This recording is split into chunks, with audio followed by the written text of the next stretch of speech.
Boa noite a todas e todas. Então, né, nessa nossa aula, né, sobre o panafricanismo e negritude, a gente tem a honra de contar aqui no noturno com o professor doutor Gustavo de Andrade Durão, que tem graduação, mestrado e doutorado já voltado para os estudos africanos, graduação na PUC do Rio de Janeiro, mestrado na Universidade de Campinas e doutorado na Universidade Federal do Rio de Janeiro, tem pós-doutorado na área também, é uma pessoa que tem aí uma grande contribuição, um excelente aporte de pesquisa para esse tema que muito recentemente na historiografia brasileira está sendo trabalhado e trabalhado de forma articulada. Lembro que a literatura e as ciências sociais já fazem isso há mais tempo, e era mais do que necessário que essa discussão chegasse na história. Então, com muita alegria, passa a palavra ao professor Gustavo. Quem puder deixar o vídeo, a falar janelinha, gente, estou velha. Quem puder deixar o vídeo aberto para dialogar, para ver o professor, né, que está lá no Piauí conversando com a gente, vai ser fantástico, né? E aí, qualquer dúvida, nossa aula é altamente dialógica, qualquer dúvida ou questão é só levantar a mão ou fazer a pergunta diretamente, né? Que vai ser um prazer poder conversar com vocês. Gustavo, a palavra é sua.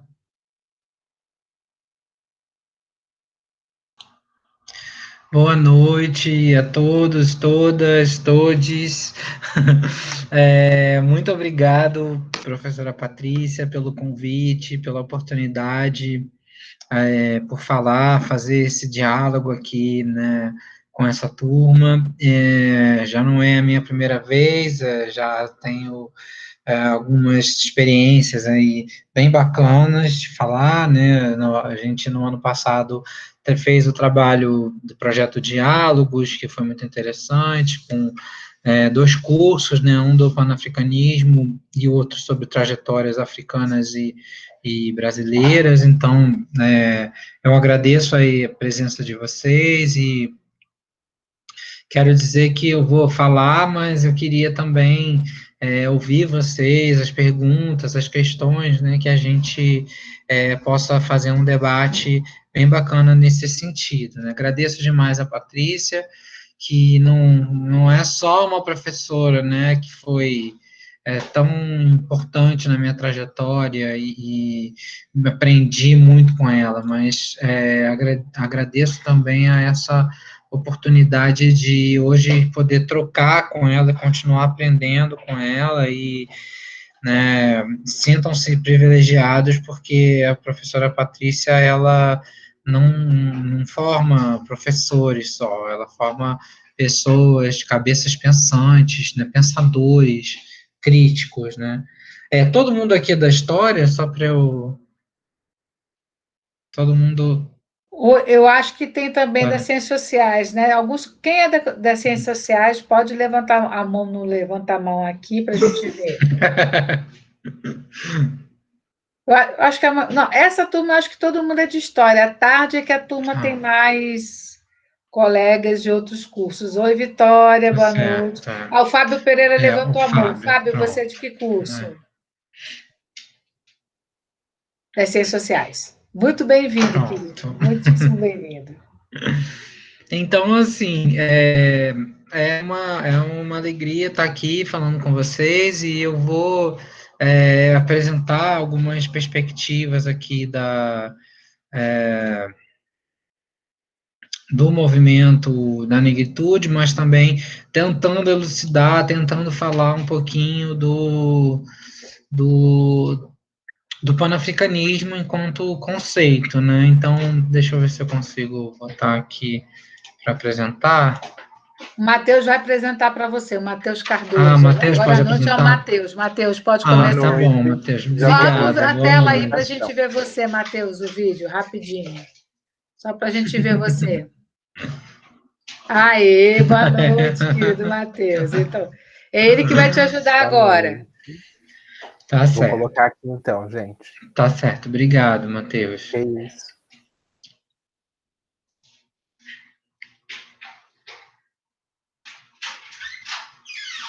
Bom,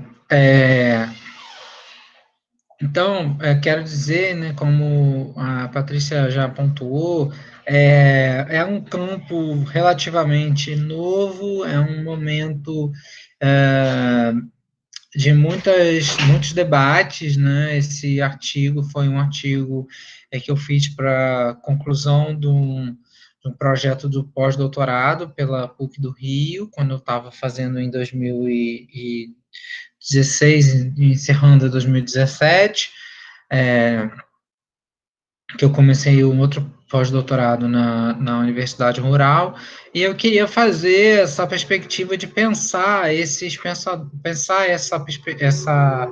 conceito do panafricanismo, mas também essa perspectiva do que eu chamo, na verdade não sou eu que chamo, não inventei, mas está na minha bibliografia, né, o professor Papini Jai, eu vou botar aqui o nome, no livro Condition Noir, ele é considerado um dos maiores pesquisadores do que a gente chama um movimento negro internacional. E foi muito interessante a gente pensar que ele é um professor francês, né, descendente de senegaleses, e hoje ele trabalha junto à Unesco na questão da diversidade étnico-racial na França, e é um dos pesquisadores assim mais renomados hoje dos Black Studies na parte francesa, tá? Então foi um privilégio fazer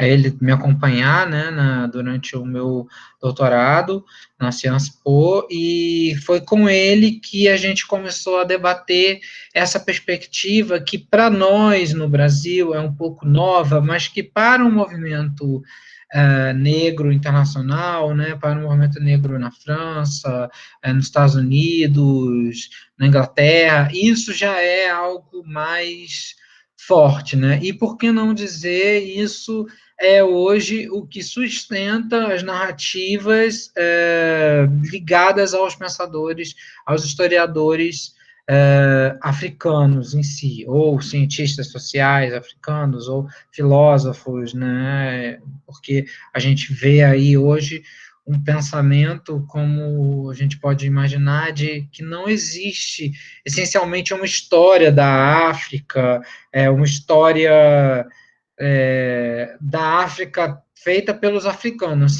Sempre a gente tem que olhar com desconfiança, porque as nossas fontes estão impregnadas do olhar do colonizador, né, da história dos colonizadores, né? É até interessante que a Françoise Verger, ela pontua como os estudos da escravidão precisam ser retomados, porque eles são realmente influenciados muito fortemente pela bibliografia ainda colonialista, né?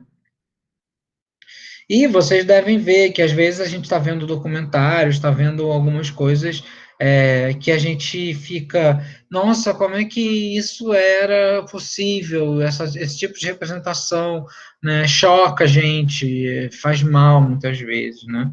Bom, essa era só uma antessala para dizer que, né, ainda não é um tema que está esgotado e que é um tema que é uma árvore de mil galhos, tem várias interpretações, é bem polissêmico, que a gente cabe aí às novas gerações verem outras perspectivas, mas agora a gente vai trabalhar a essas perspectivas, tá?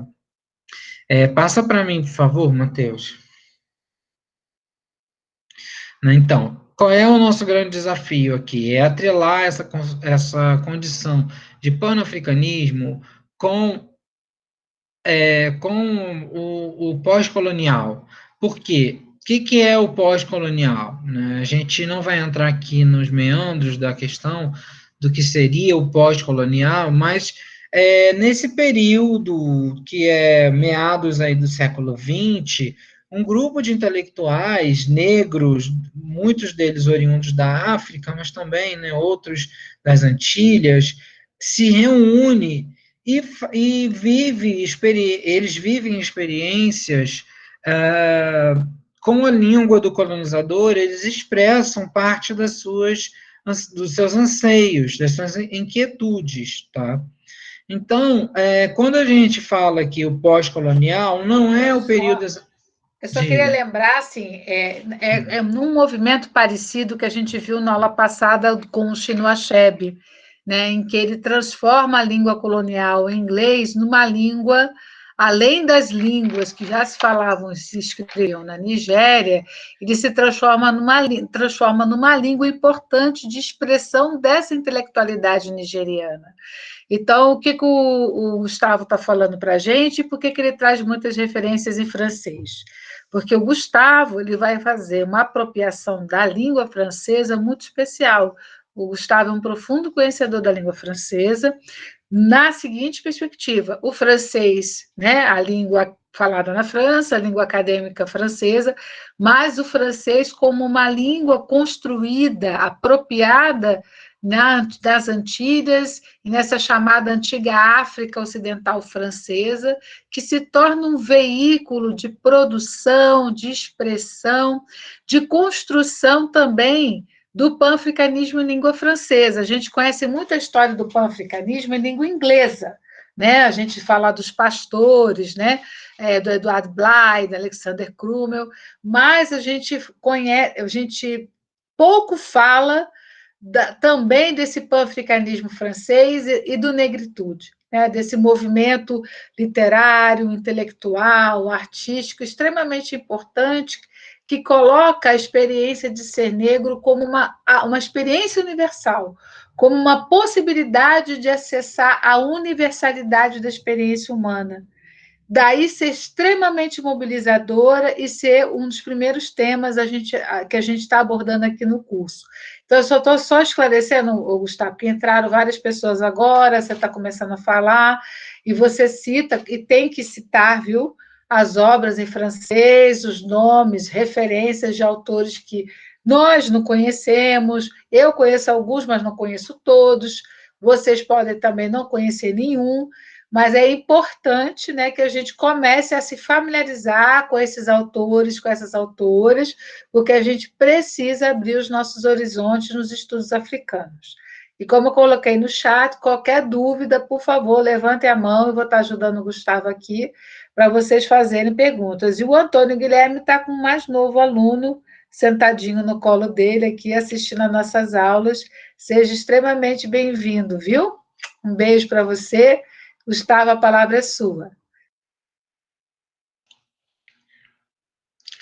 Obrigado.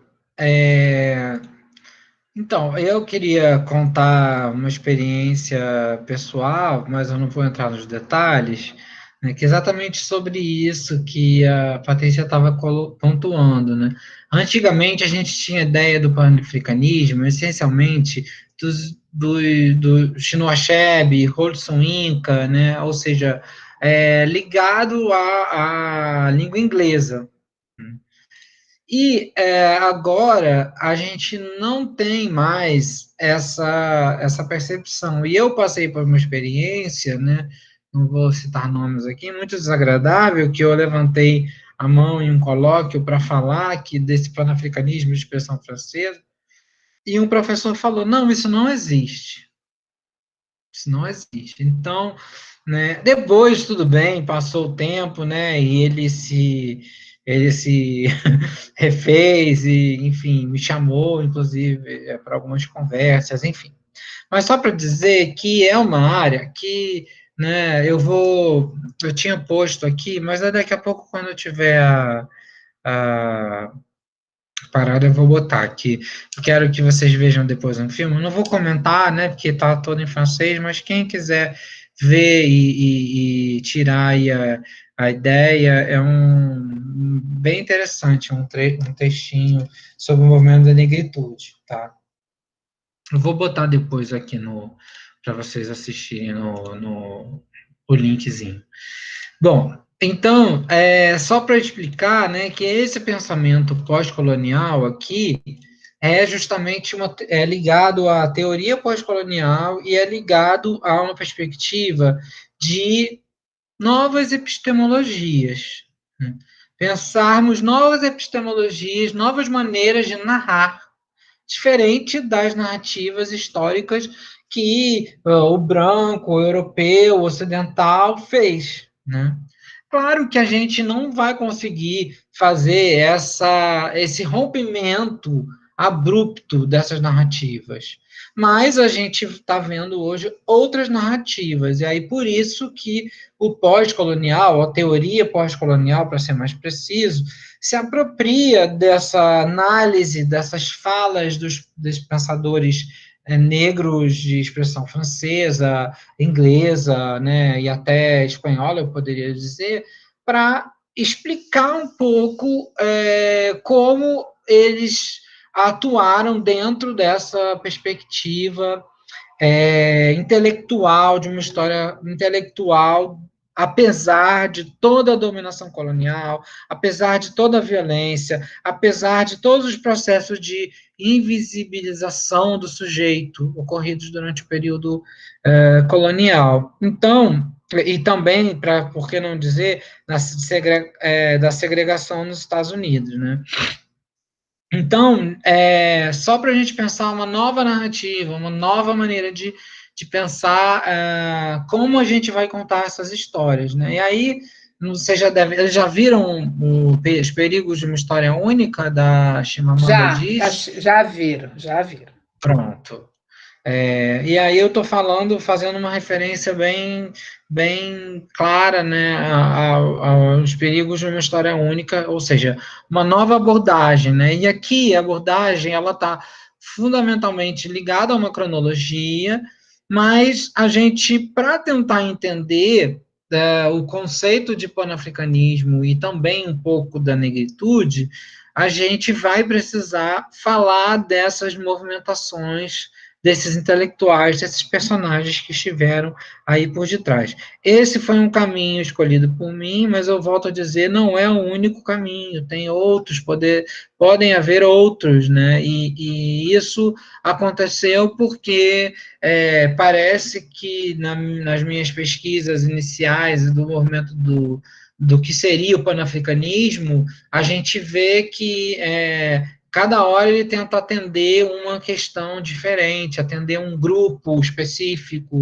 né? Só falando rapidinho, que durante a minha pesquisa no doutorado, por exemplo, eu ia pesquisar blackness, né, para entender a negritude, porque nem esse conceito de negritude é um conceito muito ligado ao francês, né? Muitas vezes o blackness está mais ligado está explicando mais coisas até do que o conceito de negritude. Então, assim, só para dizer que os conceitos, eles pregam peças na gente, né? E aí não preciso dizer para vocês do perigo que foi, né? Do complicado que foi quando eu terminei de defender a dissertação, que eu falo o movimento de negritude, e aí a pessoa falou, como é que você, branco, vai falar de negritude? Sai, não, rasga o trabalho dele e joga fora.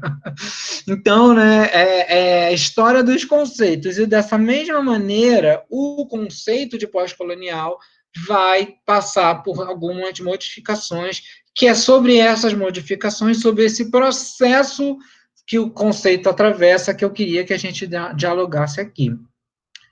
Tá certo, gente? Gente, alguma dúvida até agora? Alguém? Pode falar, Robson.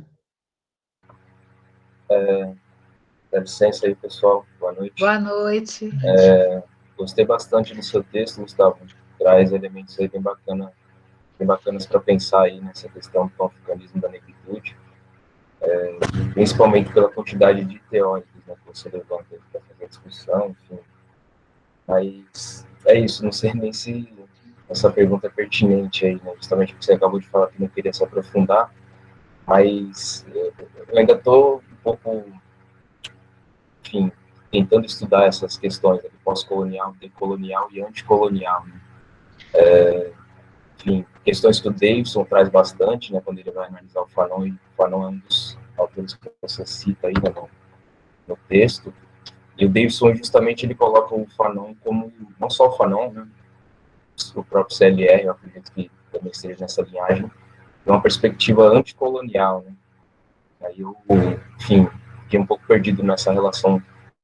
Você falou que queria fazer, né, uma história dos conceitos aí, se esses conceitos, eles, enfim, não se aplicam justamente dessa forma, né? Não sei, pensar justamente o Fanon e outros autores aí como, não sei, autores que desenvolveram aí muito mais esse lado anticolonial, né, de negar tudo que o colonialismo trouxe para a gente, né, dentro desse processo de construção aí da sociedade. Aí não sei se você puder falar um pouquinho sobre isso aí durante sua fala. Posso sim, Robson, sem problema. Agradeço a pergunta, é uma pergunta muito boa e muito válida, porque o anticolonial é uma perspectiva totalmente contrária ao colonialismo, mas o pós-colonial, vamos dizer, também tem uma perspectiva contrária, só que como o próprio Stuart Hall pontua no texto lá da diáspora, né, para quando o pós-colonial, os teóricos ligados à diáspora ficam um pouco ressabiados, com o pé atrás, em relação ao conceito de pós-colonial. E é interessante, né, tem o trabalho do Pierre Bouvier, que compara o Fanon e o Aimé Césaire, que eu acho muito interessante. Não é o Bourdieu, tá? É o Bouvier, que faz a comparação entre os dois intelectuais. E o trabalho do Mathieu Renaud também, que é um filósofo hoje, que eu acho que é um dos que fala assim melhor sobre o Fanon, né? O Mathieu Renaud, muito renomado, vocês terem uma ideia, ele tem acesso à biblioteca do Fanon, ele ganhou a biblioteca do Fanon, tá, assim, Alice Cherki e tal, então ele está fazendo análise hoje dos livros, né. Bom, mas no livro dele, do anticolonial e pós-colonialismo, em que ele trabalha o Fanon, o Mathieu Renaud aponta que o Fanon é muito mais anticolonial, tem uma perspectiva anticolonial, mas também tem uma perspectiva pós-colonial. A perspectiva pós-colonial está em Pele Negra, Máscaras Brancas, e a pós-colonial está em Os Condenados da Terra. Desculpa, a pós-colonial está... Oi? Então, falando sobre pós-colonial, está em Condenados da Terra, entendi. Mas se você poderia, porque tem alunos que estão vendo esse assunto pela primeira vez, explicar o que é o pós-colonial, por gentileza. Tá bom. O pós-colonial, como eu estava colocando, o pós-colonial está nessa perspectiva aqui com que eu trabalho, ele está ligado aos estudos subalternos. Ele foi fundado, né, praticamente com o Eduardo Said na questão do orientalismo, tá? E nessa perspectiva, a teoria pós-colonial busca entender a fala dos escritores, essencialmente negros, mas também tem os escritores indianos, durante esse período de colonização. Então, através da fala, da análise desses escritos, e aí eu posso dizer, né, Fanon, Sangora, Amílcar Cabral, você consegue compreender, a gente é capaz de conseguir, de compreender por essa perspectiva pós-colonial, o quanto há de incômodo com a colonização, o quanto há de contestação à ordem vigente e o quanto há de, vamos dizer assim, incômodo mesmo com aquilo, né, de expressão de um olhar do colonizado, do sujeito colonizado, vamos dizer assim, tá? Eu considero que uma das obras também recentes, duas obras recentes mais importantes para quem quiser se aprofundar nisso, é o texto do Homi Bhabha, tá? O Local da Cultura, principalmente o capítulo 1, tá? E tem, inclusive, o capítulo que ele aborda o Fanon, e o texto que é mais simplesinho, que valeria a pena até, de repente, inserir mais lá na frente, que é o da Gayatri Spivak, né, que é Pode o Subalterno Falar, tá? Que aí esses livros representam a perspectiva pós-colonial que eu defendo aqui. E a gente pode, e o Mathieu Renaud até pontua que o anticolonial estaria inserido nesse pós-colonial, tá? Também. Expliquei ou não? Sim, para mim, sim. Alguma dúvida, pessoal? Quem tem dúvida pode levantar a mão aqui na plataforma. Bom, pode seguir, Gustavo. Explicou sim, Gustavo. Obrigadão aí pela Tá, explanação. falou. Não, vamos lá, pode perguntar sempre. Então, eu vou pedir só para o Matheus passar, mas, por favor, mais um. Pronto. Aí a gente vê, né, tá aqui exatamente, repetindo o que eu já falei, né? A teoria pós-colonial, ela vai trabalhar com essa multiplicidade de narrativas dentro do âmbito colonial. Eu vou dar um exemplo. A Patrícia William, quando faz análise do Amílcar Cabral, ela faz uma análise pós-colonial.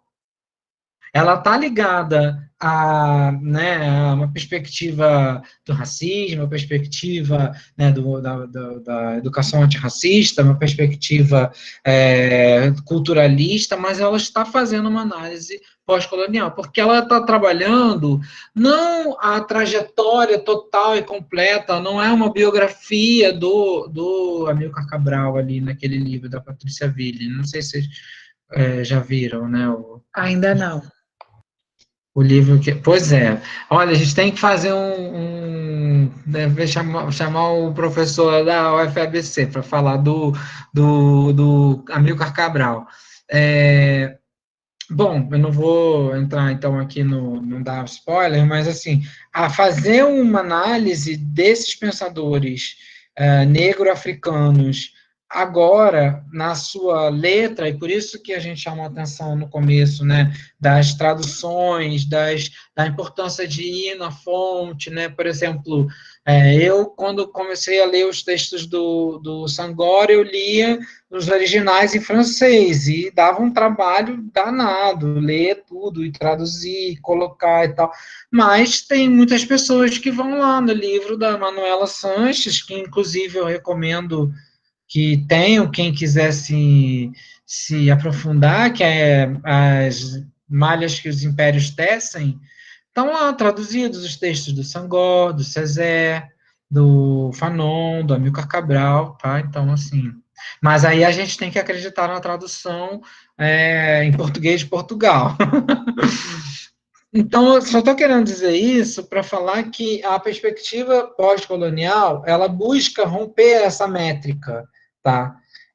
De uma história eurocêntrica, de uma história em que o intelectual está associado com o mundo branco, que a razão está associada, né, com a Europa, e, de uma certa maneira, as perspectivas aí, como eu já falei, né, da Spivak, do Homi Bhabha, do Partha Chatterjee, né, criticando ali o trabalho do Benedict Anderson, elas trazem bastante elementos muito fortes para a gente refletir e questionar a forma como a gente constrói essas narrativas. Não sei se está claro, mas, assim, falando em linhas gerais, eu faço aqui uma defesa por isso que eu perguntei se tinha outras pessoas além da história, né? Que a história da África sozinha, ela vai ter muita dificuldade em atingir certas perspectivas. Então, a gente precisa ir nos sociólogos, a gente precisa ir nos antropólogos, né, e, sobretudo, me baseio muito na crítica literária, tá? Então, nesse sentido, o conceito de panafricanismo que eu trabalho é muito ligado a esse pós-colonial, né? E aí eu faço questão de fazer aqui um adendo, dizer que eu estou desenvolvendo o que a gente compreende por pós-colonial, que não é um guarda-chuva para falar, não, a gente vai põe lá pós-colonial, põe pós-colonial no título do projeto que fica bonito, vai todo mundo aceitar e tal, entendeu? Então, assim, para a gente questionar o que é esse pós-colonial, né? Então, passa para mim, por favor, Matheus. Então, as ideias do panafricanismo, apesar de oriundas, apesar de fora da África, não possibilitaram a chegada da independência. Muitos menos foram esquecidos de certo, que eles podem ter presidido o grande ano da independência, 1960, quando ao menos que 16 colônias africanas atingiram as suas soberanias. Né? Está no livro do Basil Davidson, essa citação, e é interessante a gente pensar que antes da África pensar os seus estados nacionais, havia um pensamento de unidade. Foi um dos primeiros os primeiros continentes a ter uma formação muito ligada a essa ideia de unidade. Tá? Então, antes de se falar das independências, se falava de um panafricanismo. Né? A gente, no caso do Brasil, a gente começa a falar em Mercosul depois que o Brasil, né, já está visto como Brasil. Né? E aí a gente chama a atenção, por exemplo, vocês que estão aqui no curso, a gente pensar, vocês às vezes leem lá os textos, porque em 1700 o Brasil... Não, 1700 não era o Brasil, entendeu? Não era ainda o Brasil, né? Então, assim, só para dizer que a década de 60, com os movimentos de independência, suscitou e fortaleceu ainda mais esse debate de uma união pan-africana, ou seja, de um grande conjunto, um grande aglomerado de países fazendo a sua independência, ou fazendo, né, a ideia, né, vou adiantar um pouco aqui do meu livro, tá? A ideia é que o panafricanismo é muito parecido com uma ideia de federalismo para a África. Ou seja, não era uma independência e cada um por si, era um bloco coeso. Tá? Então, a ideia de um bloco coeso junto e tal. E daí a gente vai defender, pena que não vai dar aqui para falar, também não estava muito no artigo, mas veja como a gente sempre pode fazer diferente, né?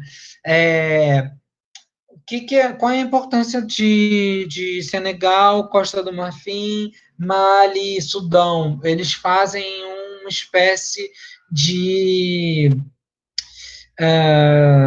conglomerado político, vamos dizer assim. Tem um texto também do Frederick Cooper, muito interessante, a África independente, a África Ocidental Francesa e independência do século XX, não sei se eu botei esse na lista, mas ele só está em inglês, esse não está traduzido, que ele explica que a ideia era fazer um processo de independência conjunto, com os líderes da África Ocidental Francesa e Equatorial Francesa. Após a saída da França, né, eles aproveitando as estruturas que tinham sido colocadas. Quer falar alguma coisa, Mas Patrícia? isso é na experiência francesa, vamos dizer, na experiência desse espaço. Há outros espaços que, inclusive, desconfiavam dessa antiga África Ocidental Francesa, que achavam que, inclusive, o Senghor tinha uma tendência neocolonialista, né? Porque as pessoas falam muito, Gustavo, do anticolonial, mas não falam do neocolonial, porque o neocolonial é o grande fantasma, né? É o que paira sobre as cabeças aí. O pós-colonial é mais confortável falar do que enfrentar a dureza do trabalhar o neocolonial. E uma coisa que eu quero chamar a atenção é que o Gustavo consegue fazer essa costura e trazer essa discussão do panafricanismo ligado a essa experiência, né, da AOF, né, da África Ocidental Francesa, que foi a maior colônia, foi o maior espaço colonial contínuo que a África já experimentou. Isso é muito diferente do processo colonial britânico, gente. É muito diferente. Então, assim, a gente tem dentro desse grande conceito do panafricanismo a perspectiva religiosa do século XIX, a gente tem essa forma de leitura e de compreensão do panafricanismo político, unindo a África como uma possibilidade de união da África. Há também essa apropriação do pan-africanismo como uma estratégia, como um caminho de universalização do ser negro, colocando, né, os negros do mundo inteiro no coração do mundo e no coração da política, no coração da sociedade, no coração da cultura. Então, o artigo do Gustavo é fantástico porque a gente consegue passear um pouco por essas vertentes para a gente ir construindo. Tá bom, pessoal? Então tá, Gustavo, a palavra é sua. Então, vamos passando. Pode passar para mim, por favor, Matheus? Obrigado. Então, né, eu explico aqui que essa questão que o Davidson está colocando, né, o Basil Davidson está colocando, que ele produz um momento do pós-independência, então ele está influenciado por essas noções de um pensamento pan-negro, né? Então, negritude, panafricanismo e afrocentrismo, eles podem aparecer em contextos muito específicos do pensamento ocidental contemporâneo, e a gente deve analisar e refletir sobre esses conceitos. Embora não seja a minha ideia apresentá-los todos aqui, inclusive, vou fazer depois, posso passar, não tenho ele aqui à mão, mas escrevi um artigo para Faces da História, um dossiê de história antiga, onde eu faço a provocação por que na história antiga não tem parte africana? Por que não se fala dos reinos africanos antigos? Né? Então, e aí eu faço um pouco esse debate sobre o afrocentrismo. Mas aqui, isso tudo está numa perspectiva que eu falo, romantizada, romântica, está tudo muito misturado. E a nossa ideia, através até das leituras que a gente fez em relação ao que já tinha sobre o panafricanismo, é tentar trazer para o campo da história um pouco dessa concretude, tá? Passa para a gente, por favor, Matheus. Então, mas é o que eu estou colocando, né? Não eu coloquei, mas influenciado com o livro do Pires Laranjeira, que é Negritude Africana de Expressão Portuguesa, ele fala, né, que acredita-se que o panafricanismo, na sua vertente histórica, tenha ganhado contornos mais claros a partir de manifestações culturais, as poesias, os ensaios, movimentos artísticos, né, começados no trânsito entre a América do Norte, as ilhas do Caribe e um tímido reflexo no continente europeu. Nesse sentido, é essencial iniciar uma obra de interpretação de todas as manifestações artísticas espalhadas por todas as Áfricas do mundo. E aí, aquela velha questão, né? A gente hoje já fala, né? As Áfricas, as várias Áfricas, os tipos de África, né? A gente fala às vezes, né? Um país, Brasil, e outra África, né? A gente coloca a África numa categoria de país, como se fosse, né, um país e um continente, né? Então, a gente precisa pensar essas interpretações aí, por isso que eu volto a bater na tecla da perspectiva cultural, porque pelas poesias, os ensaios, pelas falas, a gente consegue chegar muito mais perto do que as análises, às vezes, de outras pessoas. Eu vou contar uma experiência pessoal, mas só porque é um grande aprendizado para mim e tem a ver com isso, né? O meu orientando está fazendo um trabalho no PIBIC sobre o Amílcar Cabral. E a gente leu N trabalhos explicando do Amílcar Cabral, várias coisas falando, ele foi aquilo, ele foi isso, ele foi bom, foi maravilhoso, né? Foi sempre com várias ideias dos autores. Eu falei para ele, esquece tudo que você leu dos autores, agora vamos ler A Arma da Teoria. Amílcar Cabral.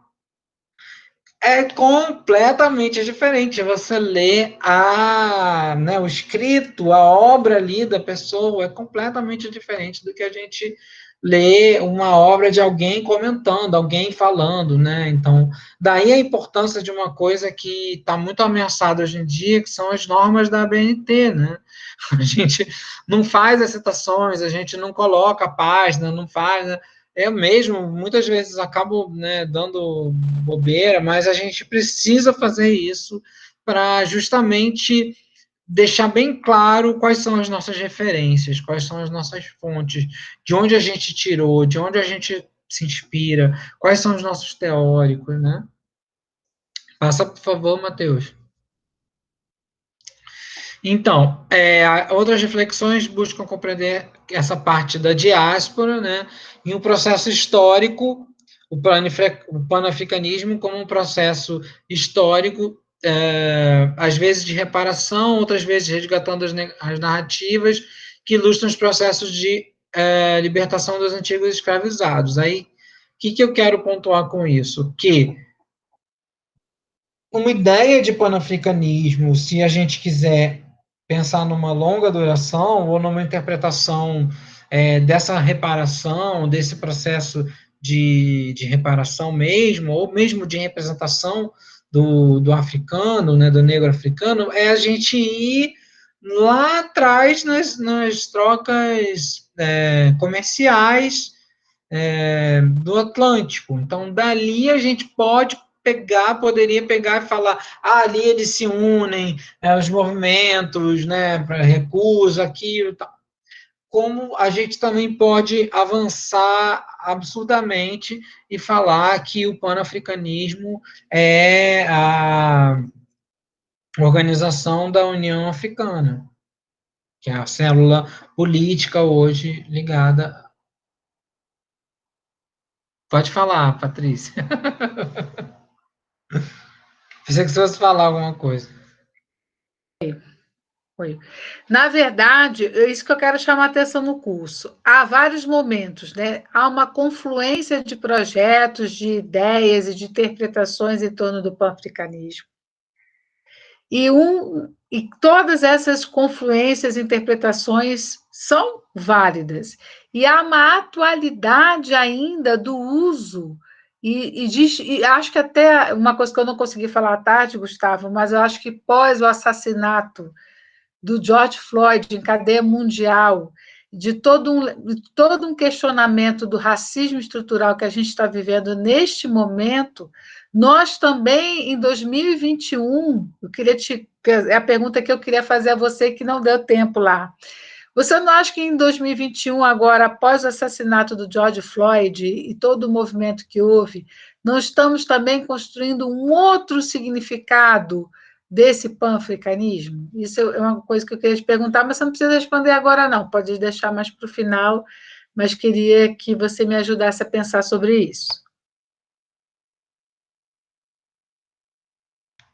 Tá certo, Patrícia. Gostei bastante do questionamento. Eu acho que, né, eu vou deixar para falar realmente lá no final, mais para o final, mas agora a gente pode. Eu estava lendo um outro texto para montar uma aula de história contemporânea. Por que que há o assassinato de Patrice Lumumba? Patrícia Lumumba chegou a ser presidente no Congo, tinha uma grande influência, falava muito bem, tinha uma excelente oratória e tinha um projeto de conciliação, de união, de aproximação com os outros países. Então, na minha perspectiva, o político, o assassinato de Patrícia Lumumba foi um atentado ao panafricanismo, porque ele tinha uma ideia de união, ele tinha uma ideia que, por falar em liberdade, em igualdade, em direitos iguais, ele já foi taxado como comunista e foi morto, né? E hoje em dia a gente vê, acho que era um texto do Chomsky, que ele do Noam Chomsky, que ele vai questionando o que é a democracia, né? Então, a democracia é esse bichinho, né, que mata porque o outro é enfim. Então, acho que a ideia de sempre um líder, e aí eu volto pegando aí um pouco de inspiração no Fanon, né, o problema do Fanon, ele fala, no problema que o Fanon aponta é importantíssimo, ele fala, falta na África um líder, uma liderança, que leve, que conduza, né? Então, e se eu não me engano, o Amílcar Cabral vai colocar uma perspectiva bem parecida, né, quando vai falar da cultura nacional. Mas, enfim... Mas por que que eles colocam isso? Porque o panafricanismo tem um problema. Ele é uma ideologia construída fora da África.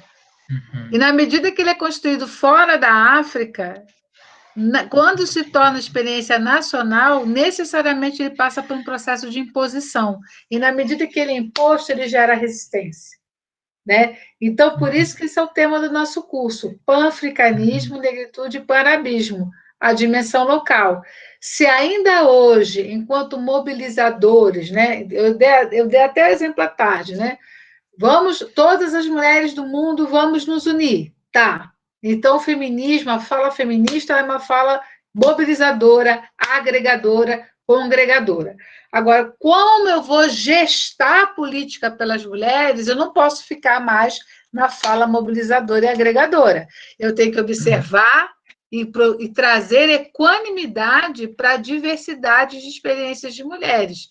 Eu sou uma mulher adulta, de 50 anos. Aqui há diversas jovens de diferentes idades, sentimentos e pertenças. Nós não vivemos a mesma situação. Nós podemos estar na mesma condição, que é a condição feminina, mas nossas experiências de sermos mulheres é completamente distinta. Tá? Só para vocês poderem entender isso. Então, na verdade, o panafricanismo precisa de líder porque ele precisa ser imposto. Porque o imposto, e mais do que isso, ele precisa ser homogeneizante, ele precisa homogeneizar, tratar todo mundo igual. Então, é mais fácil todos olharem para um líder do que você fazer um governo que traga todas essas diversidades para a pauta política, né? Fala, Robson. Vamos embora. Nesse sentido, Patrícia, você estava falando que queria fazer uma pergunta para o Gustavo. Enfim, essencialismo é uma palavra bem utilizada também durante o percurso do texto, né? E aí eu queria saber, né, essa posição do essencialismo, né? Hoje em dia se critica muito, né, determinados essencialistas, mas, não sei, vendo um pouquinho da trajetória do Darwin, né, do Du Bois, ali, da importância deles para os movimentos de negritude, e, enfim, tudo que vai se desencadeando após isso, eu fico pensando, né, como que esse essencialismo, muitas vezes, ele pode ser útil, né, para essas lutas aí, determinadas questões. Eu não sei, Gustavo, você falou bastante disso no texto, né, se você puder falar um pouquinho sobre essa perspectiva aí também. Obrigado. Obrigado, Robson. Só vou falar que a professora Patrícia acabou de matar o curso, tá? Acabou de chegar no fim. Então, boa noite. Vou responder a pergunta do Robson e... a controvérsia, mas tudo bem. Gustavo, é a forma a como eu vejo, mas vamos discutir, não bater o curso, não. A controvérsia. Eu acho assim, esse essencialismo, né, eu acho que é aquela tal história. A gente está estudando aqui um processo de construção de um conceito, né? E o conceito de panafricanismo, como já diria o meu antigo orientador, o Robert Lands, jaz morto, enterrado. Esse conceito de panafricanismo não vingou. Mas por que ele não vingou? Por causa dos essencialismos? Porque é uma África unida, né? Eu vou falar uma coisa que é totalmente nada a ver com o que a gente está falando, mas assim, tem a ver porque a gente, quando começa a estudar história, quando fica lendo, estudando essas coisas, a gente fica crítico, a gente fica chato. O novo seriado do Capitão América, né, o Falcão e o Soldado Invernal, que tem toda a questão do movimento negro, é muito interessante, é uma aula, assim, né, de como é que eram tratados as primeiras cobaias, eram negras para fazer... Bom, enfim, não vou contar spoiler, mas por que eu estou falando desse seriado? Me causou muito incômodo ver que os terroristas eram aqueles que falavam one people, one world. Eles estavam lutando por um mundo, por por um povo, sabe? Eles queriam que todos fossem o mundo. Isso é uma lógica completamente contrária à globalização, e é perfeita. Se a gente for parar para pensar, não precisa ser um mundo diferente. Pode ser um mundo só, mas por que tem que ser diferente? Porque o capitalismo lida com essa diferença, né? Então, assim, por que o terrorista vai ser aquele que quer um mundo unido?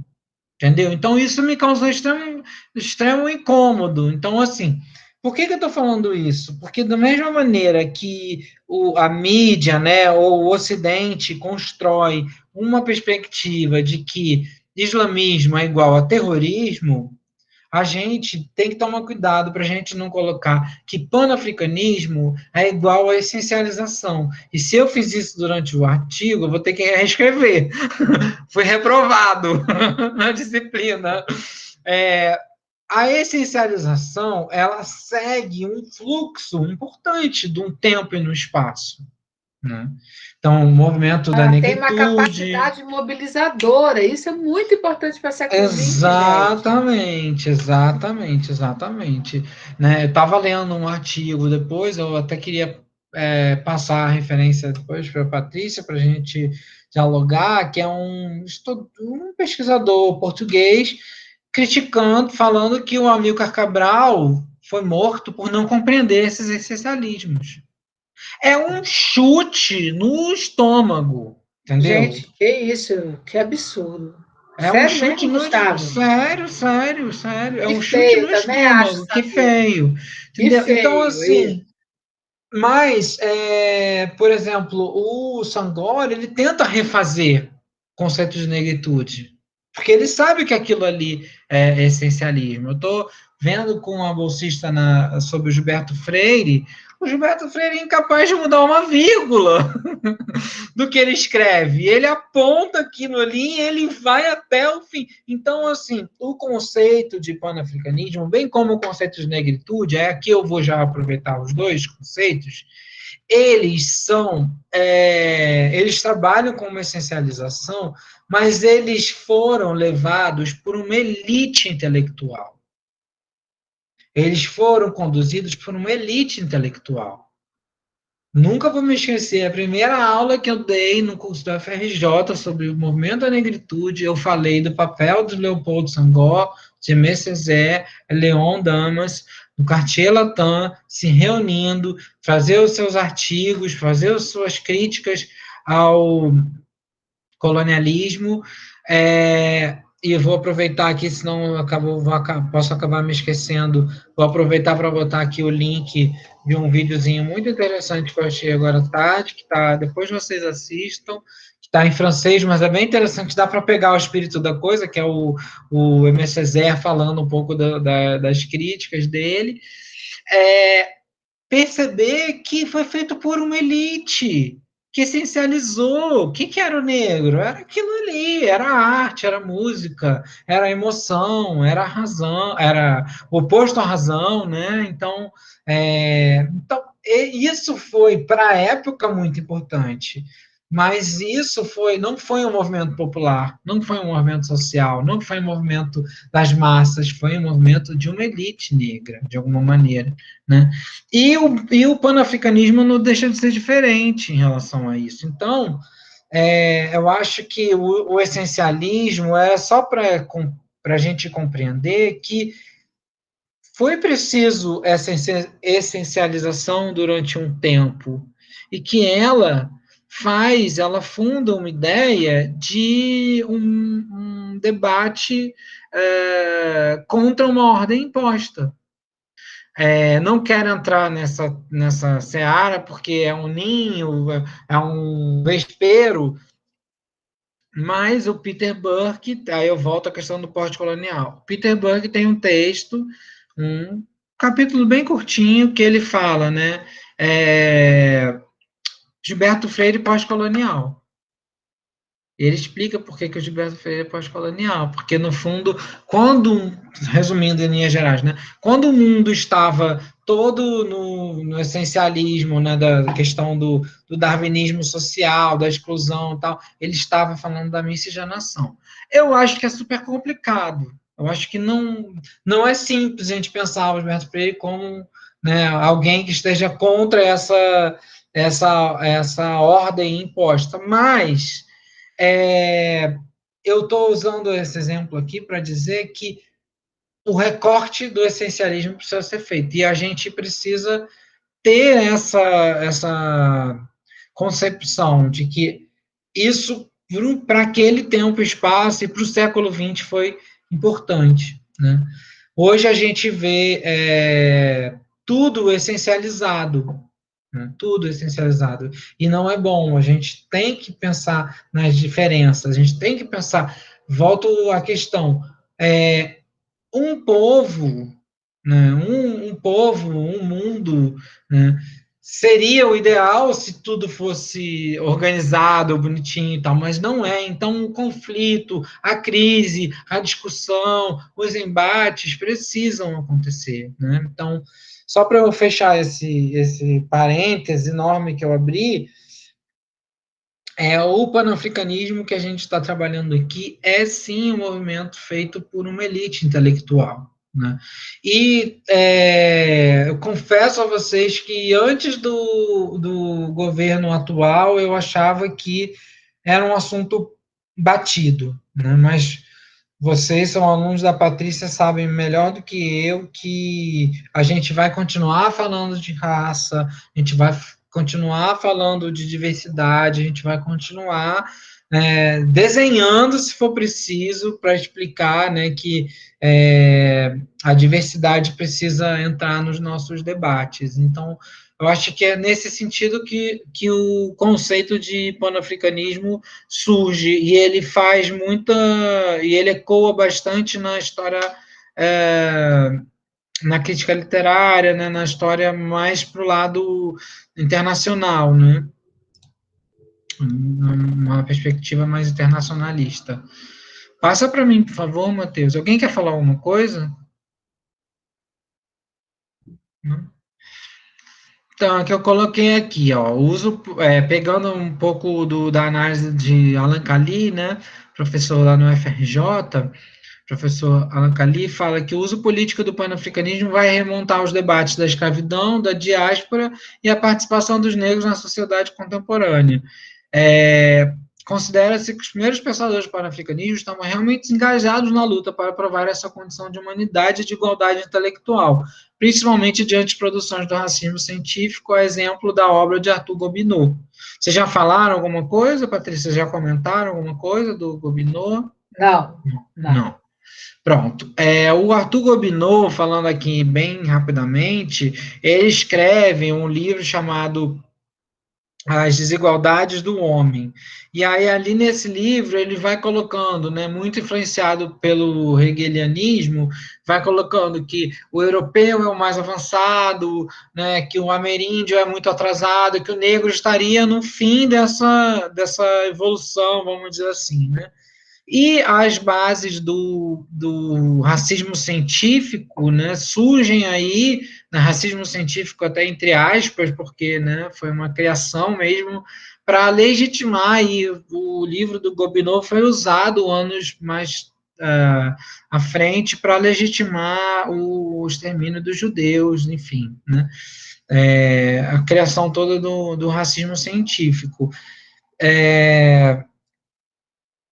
Então, nesse sentido, a gente pensar que o panafricanismo ele pode estar inserido nisso tudo, né?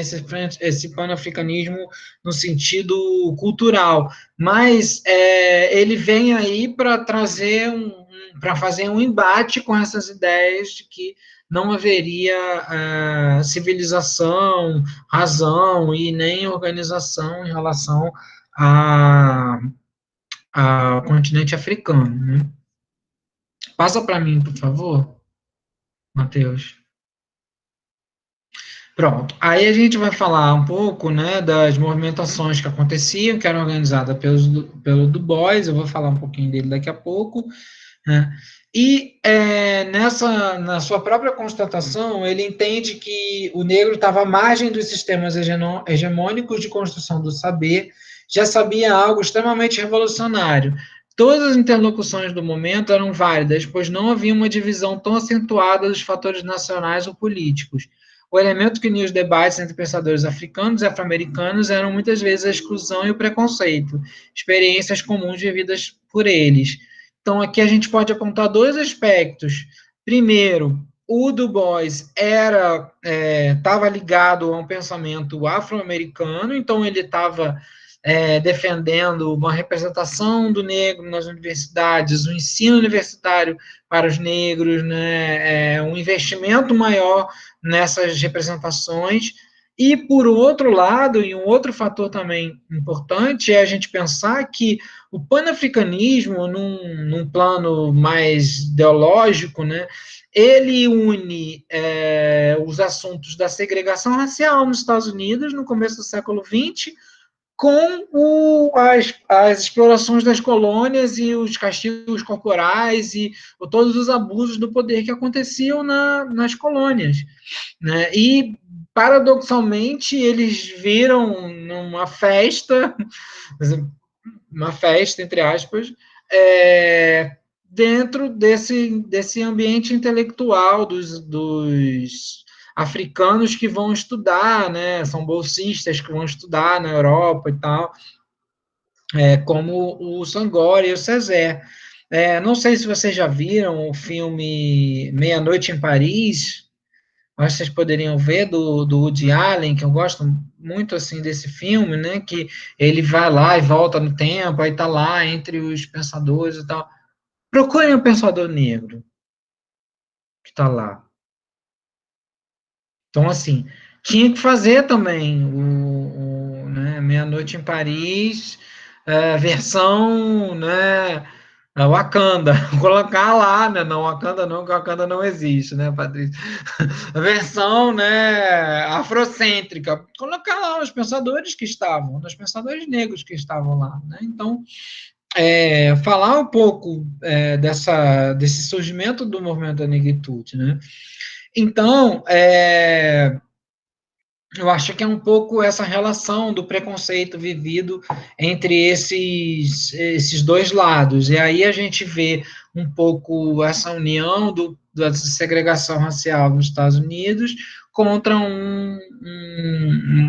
as violências sofridas nas colônias, e isso culmina num projeto de repensar o racismo, de questionar o racismo numa fase iniciática, né? Numa fase ainda muito que acredito, penso eu, era complicado falar diante ainda de tanta força ideológica e contrária. Passa para mim, por favor, Matheus. Tenho mais quanto tempo, Patrícia? Estou aqui no slide 10. Você tem mais 15 minutos. Tá. Então, vou dar uma corridinha rápida, mas só para a gente deixar claro, né, que o pan-germanismo, o pan-eslavismo, o pan-arabismo sempre levam em consideração essa ideia de uma unicidade, de algo junto, né? Então, como a Patrícia já estragou a questão toda, né, o pan é algo que está unindo, né, muito no mundo das ideias, né? Na aula mais cedo, eu perguntei quem é que se achava fazendo parte da América Latina, né? Mas a gente também pode pensar quem é bolivarista, quem acredita num projeto bolivariano para a América, né? De união e tal. Então, a própria ideia de Brasil, gente, é uma abstração. Eu estou no Piauí, as pessoas são completamente diferentes das pessoas que estão em São Paulo, entendeu? Das pessoas que estão completamente diferentes. Outras palavras, outras culturas, outras maneiras de ser, outras expressões. Quando eu cheguei para dar aula lá, falou, ih, professor, o carro apeitou lá, menina. Eu falei, apeitou, meu Deus, o que é isso? Né? Fiquei até com medo de perguntar, né? Apeitar é dar uma trombada, né? Então, assim, então, acho que a gente também essencializou o conceito de Brasil. Né? O que é o Brasil? É uma criação ideológica. Né? E aí, uma experiência terrível, espero que não passe nunca por essa experiência, tá, Patrícia? Na aula, Falei, gente, o que é ser brasileiro para vocês? E aí um aluno falou, né?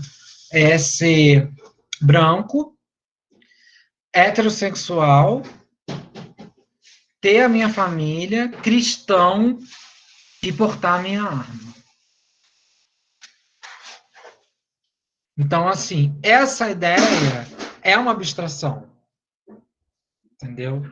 A ideia de para ele, essa ideia é de Brasil, para ele isso é o Brasil, né? Então, assim, bom, sem polemizar aqui, é só para dizer, né, que nesse conceito, nesse contexto histórico, eu também acho, né, horrível. Quis chorar, mas enfim. O conceito de panafricanismo tem esse peso político para os negros no século XIX e XX. Inclusive, de trazer essa revanche sobre a história, né?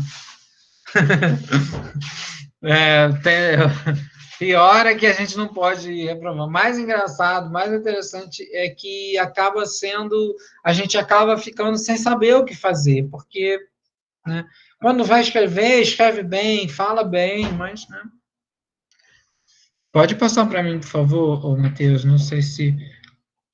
Obrigado. Bom, então aí eu vou falar um pouco, né, que dentro dessa perspectiva pan-africana estava o movimento do Back to Africa, tá? Mas ainda uma ideia de unidade africana. É um outro texto também que seria interessante a gente traduzir, é esse livro do... como é que é o nome dele? É um nome estranho, Asmat Yabara Bukhari, Africa Unite. E aí ele fala, se propõe a fazer uma história do panafricanismo. E ele vai realmente desde, né, de raízes, né, do Halley até agora, né, o Obama. É tipo assim, né, super... Mas é bem interessante, porque aí ele pontua alguns pensadores e tal, e eu gosto de usar esse livro quando eu falo alguma coisa do Amilcar Cabral, desses mais, assim, badalados, porque tem bastante interessante as percepções ali. Pode passar, por favor, Matheus, eu vou passar, dar uns cortinhos aqui. Bom, então, como a gente viu aqui, né, tem Ô, Gustavo, eu esqueci que a aula à noite vai ter 9h30. Você pode ir até mais 9h10, se você quiser. São 10, né, 10 da 8h49. noite, né, 10 da noite, ninguém tem nada. Tá bom, pode deixar. Não, mas eu quero acabar um pouco antes mesmo, Patrícia, que eu queria que a gente dialogasse mais, Sim, entendeu? Eu sim. queria que eles falassem mais. E eu acho que a gente precisa falar desses pensadores, né, que estão nesse rol aí, o rol que eu escolhi, né, porque também podiam ter outros. Bom, entre 1900 até 1945, acontecem vários desses congressos panafricanistas. E aí a gente vê já, né, uma questão de abstração, como é que a África, em 1900, que está toda partida pelo poderio europeu, está, né, falando em panafricanismo. Então, mas esses movimentos são importantes porque eles questionam a estrutura da colonização e uma condição de uma comunidade negra internacional que deveria se impor para isso, né? Quando a gente fala assim, a ideia de panafricanismo se coloca fora da África, ela vem de uma elite africana, ela vem de uma elite, eu diria, afro-americana, tá? E a parte de um panafricanismo francês vem dessa postura, dessa perspectiva do movimento da negritude e eu diria até, assim, pegando carona um pouco com a teoria literária, que ela vem com os escritos.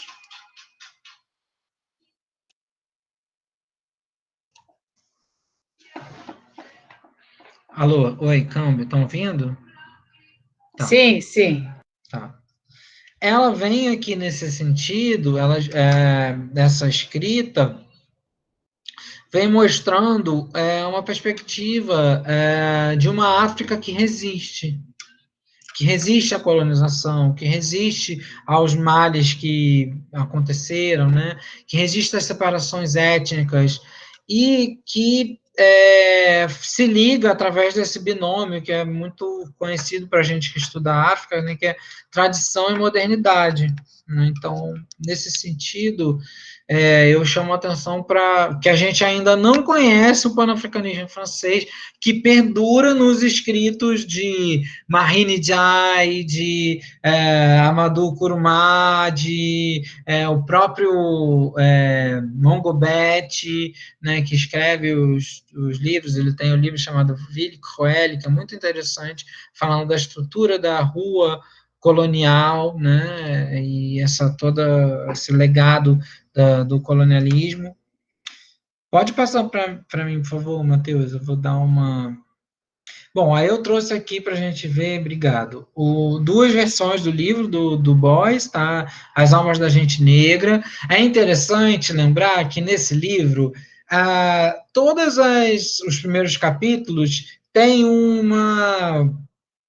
como é que se chama? Uma cifra com tudo direitinho lá e uma letra embaixo, e representam cantos historicamente importantes para os afro-americanos, né? Inclusive, daí que vem, né, o Godspell, né, a palavra, né, de Deus, que eles se unem em relação a isso, e é o canto o sofrimento nos campos de algodão, com a escravidão, trazem um elemento de união, tá?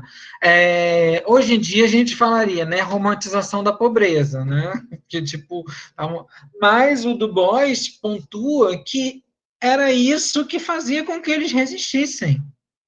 E era isso que dava o sentido de unidade. Enquanto um estava cantando de um lado, o outro cantava do outro lado. E as vozes se encontravam. E aí eles tinham a sensação de que eles estavam juntos, que eles iam passar por aquilo, né? Não sei se é exatamente nessa pegada, mas a questão toda né, dos cantos aí contra a segregação racial, né, We Shall Overcome, né, virou o canto para eles das lutas, enquanto eles faziam as marchas e tal, enfim.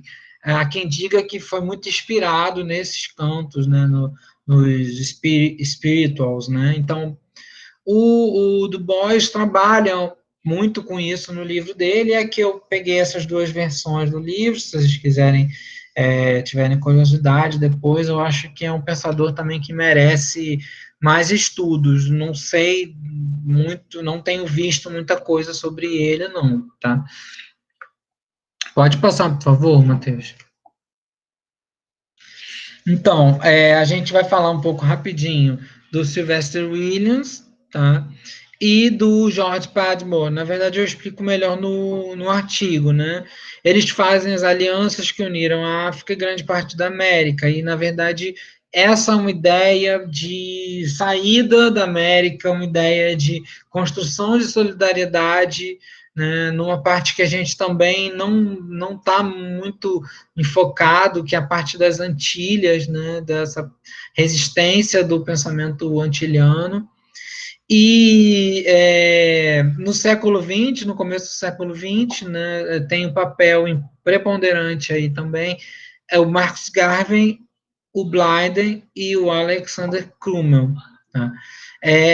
Quem quiser olhar mais eles e se aprofundar mais, o capítulo, vocês vão ver um outro capítulo, mas o capítulo 1 do livro do Apiá, Na Casa do Meu Pai, trabalha bastante, principalmente sobre o Blyden e o Crummell, tá?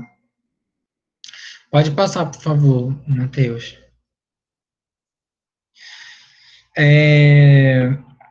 Tá, aí essa parte eu coloquei, né? 26 de julho de 1860, Alexander Crummell, afro-americano, de nascimento liberiano por adoção e padre episcopal, com formação na Universidade de Cambridge, discursou para os cidadãos de um condado de Maryland, Cape Palmas.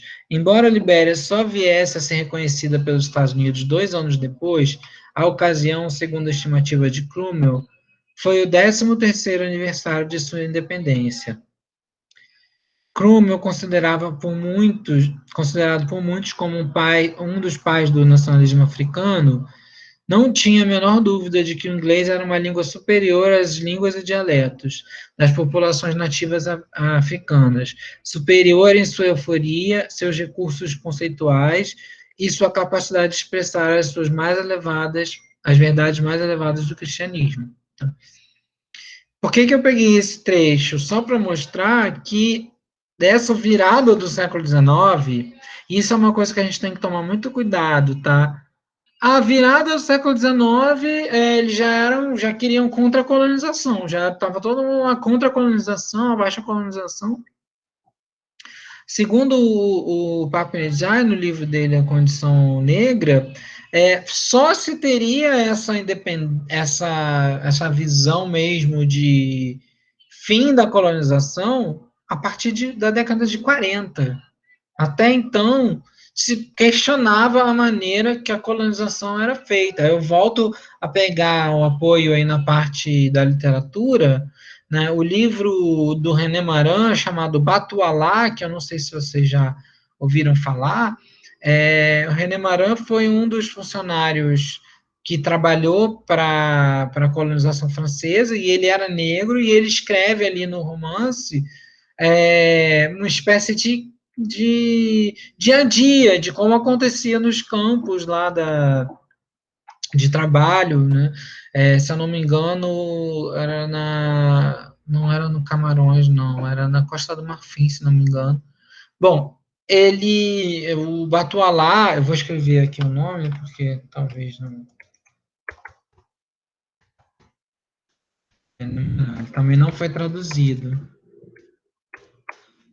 Ele faz uma grande crítica à colonização francesa, mas ele não é visto como... Ele não quis fazer uma crítica, ele só quis contar como acontecia, né? E aí ele, enfim, tem toda uma coisa triste até, ele é perseguido, ele tem que se exilar da França, não volta mais, enfim. Né? Então, pode passar para mim, por favor, Matheus.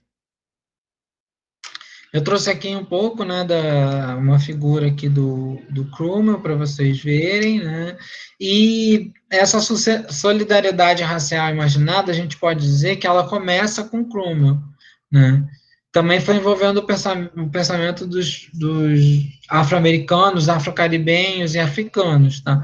Então, a noção de civilização, olha como interessante, ele se apropria da noção de civilização para levar essa noção de civilização para a África, e a Libéria é esse espaço escolhido para levar. Então, apesar de tudo, o panafricanismo, nesse momento inicial, não está destacado de um ideal colonial, e nem tanto de um ideal expansionista, capitalista, tá?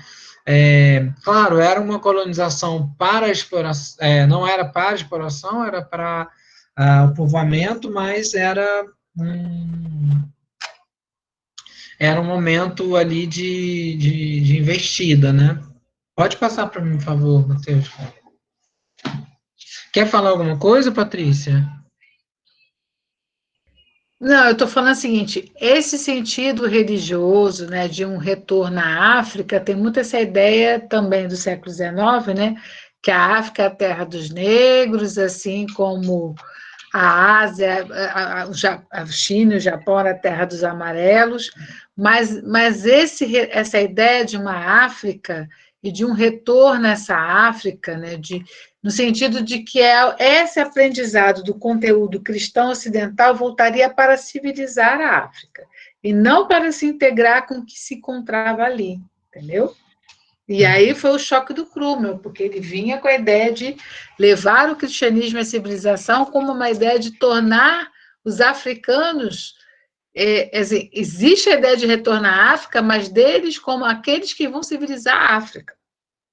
Né? Tanto que os franceses até os acusam de serem colonizadores também. Então tem uma baita confusão em torno disso. Eu não sei se eles são colonizadores, eu não os vejo dessa maneira, mas eu os vejo também portadores de uma ideia de que, para eles, a África seria um espaço homogêneo e vazio que eles iriam esculpir esse mundo dos Estados Unidos ali, entendeu? E daí o choque que eles encontraram aquelas sociedades num processo muito diferente. Exatamente, exatamente. E a gente entende, como a gente entende também o Blind, né? Que leva o conceito de personalidade africana tão a ferro e fogo, né? Que ele vai defender isso, levar isso como uma ideia, né? De que precisava influenciar isso, precisava levar isso cada vez mais fortemente para um ideal ali né, de uma África ainda a se desbravar, né? E é interessante que, ao mesmo tempo que ele leva o recorte panafricanista, ele também está no âmbito da negritude. O que é o ser negro, né? Então, ele ressignifica o conceito de raça, interessante, porque nesse século XIX, né, nesse limiar do século XIX, ser negro estava completamente, né, era algo completamente pejorativo, e ele reanima isso, né? Então, é interessante o texto do Mondimbi, na Invenção da África, que ele faz, inclusive, uma comparação entre o Blinder e o Senghor, falando que os dois defenderam esse aí, para o Robson, né, defenderam esse essencialismo do que era o ser negro, mas naquele momento era, né, fundamental essa defesa, né? Pode passar, por favor, Matheus. Aí eu botei aqui o Blinder, né, para vocês verem a foto dele. Nasceu nas Antilhas em 1877, vivenciou o racismo na sociedade norte-americana, idealizou a África como um espaço que reunia os negros espalhados ao redor do mundo.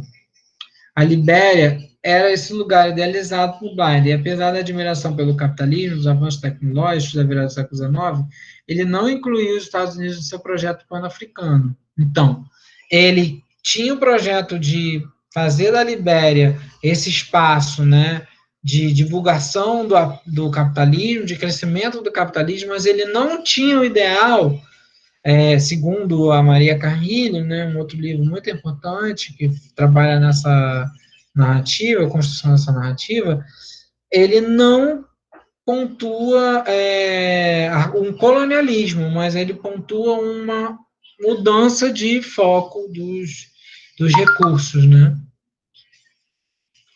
Meu coisa pitoque.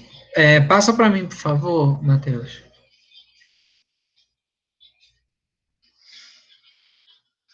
Bom, aqui eu faço um pouco a percepção do Ansel, né? Falo que o Blinder era um homem de religião, filósofo, linguista, raciologista.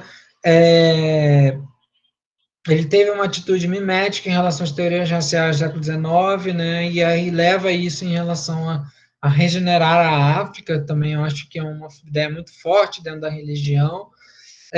Eu não vou me lembrar o nome agora aqui, mas foi interessante que quando eu estava estudando um pouco no doutorado, a parte dos missionários, né, era muito mais forte uma penetração de regeneração em relação aos evangélicos do que aos católicos. Era muito mais forte aqui nessa virada do século, para colocar essa ideia de que poderia haver uma purificação, tá? Uma purificação dessa purificação da raça, enfim, mas não purificação em termos de branqueamento, né? De purificação de civilizar a África, regenerar a África. Depois eu posso até passar, Patrícia, se quiser, o nome do... É que eu não estou aqui comigo, mas tem o nome de uns missionários Tá certo, tá certo. que levavam isso. Eu estudei isso no mundo católico, né, através dos discursos do Comboni, que foi bispo da África Central, né, e que faz essa discussão aí com relação à África Oriental. Mas isso é onipresente no mundo cristão especialmente no mundo protestante, no século XIX.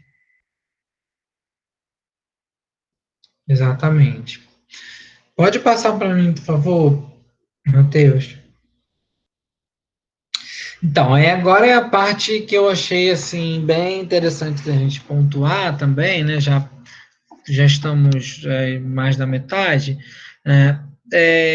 Como eu escolhi fazer essa narrativa pelos intelectuais, pelas personalidades, eu pego aqui um pouco do trabalho do Du Bois, que trabalha, né, dentro do sonho americano, né? Então, não era só, a gente vê muitas vezes Du Bois, ele luta contra o racismo e tal, tal, luta contra o racismo, ele é um articulador essencial para as ideias que vão, né, florescer a luta política dos Estados Unidos, mas o nosso pensamento é que o foco dele estava bem ligado, estava bem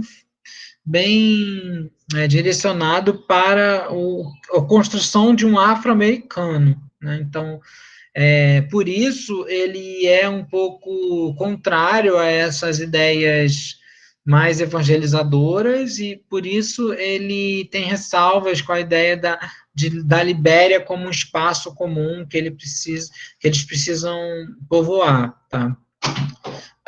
Passa para mim, por favor. Então, entre 1919 e 1926, a gente vê um pouco desse garveyismo do movimento de Garvey, né, Marcus Garvey. Tem, inclusive,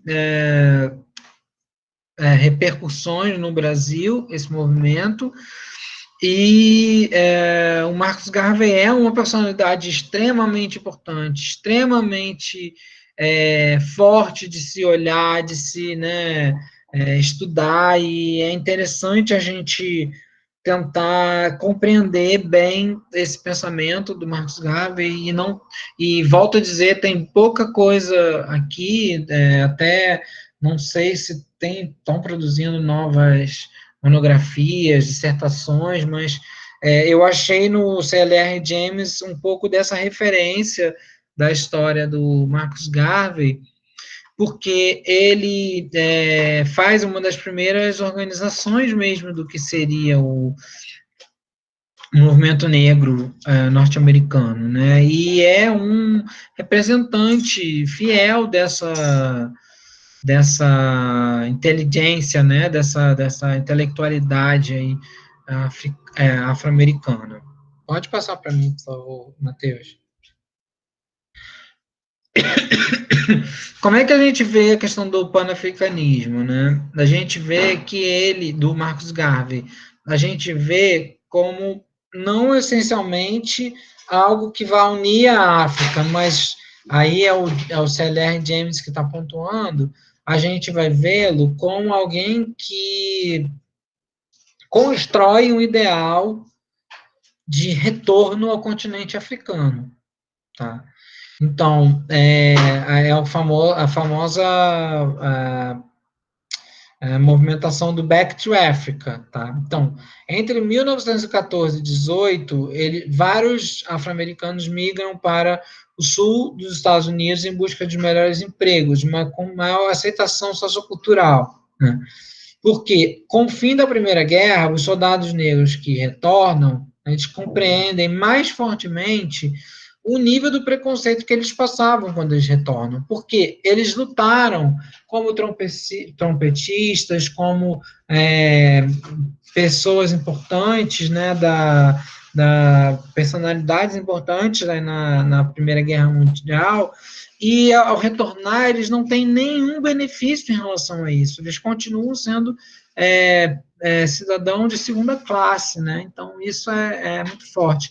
Não vou entrar aqui na questão, mas eu aconselho fortemente, quem gostar dessa parte, ler uma obra que acho que já deve estar em inglês, pelo menos, mas da George Blake, chamada Le Tumulto Noir, que para mim é uma das obras assim mais interessantes. Vou botar aqui mais interessantes sobre essa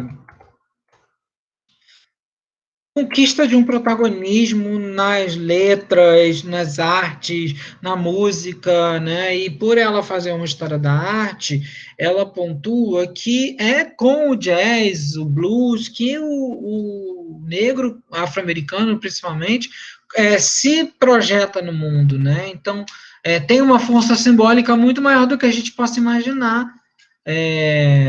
A música e a arte para esses pensadores, né? Diante de tanta exclusão, de tanto preconceito, de ainda ideias desse racismo